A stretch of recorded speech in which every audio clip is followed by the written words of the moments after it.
You know that I am nothing if not opinionated, so I am very excited to do another edition of 3 books that are overhyped, 3 books that are underhyped, and 3 books that are appropriately hyped.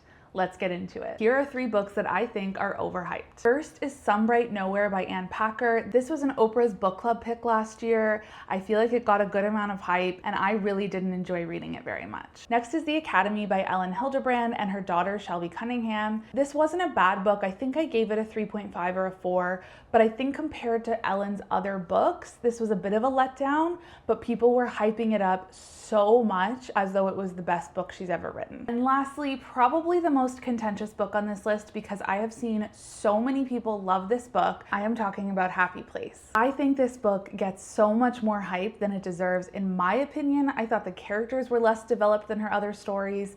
I thought it was a little more juvenile than her other stories. This is so many people's favorite Emily Henry book.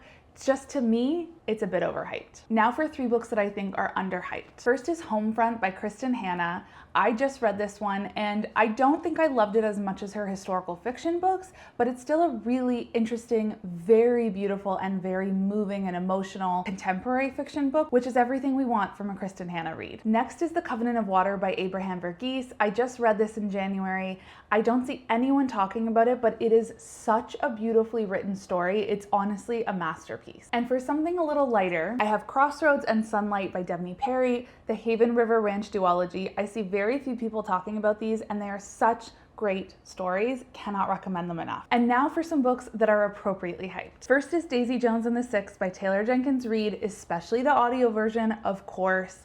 This is such a great story. I just listened to it in 2025 and I regret that I waited so long. It's fantastic. Next up, we have the Rosehill series by Elsie Silver. This is a popular series for a reason. Every single male main character in these 4 books is a single dad in some form or fashion. The stories are great. It's all about found family and creating community. I loved these books. And last but not least, we have my first 5-star book of the year, which was Alchemized by Sen-Lin Yu.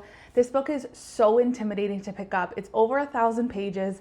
The paper is literally like tissue paper thin, and it's a really, really dark story. But honestly, it is so captivating. The storytelling is excellent. It's really interesting. It keeps you on your toes, and I can't recommend it enough. So those are my picks for overhyped, underhyped, and appropriately hyped books. Let me know what you think.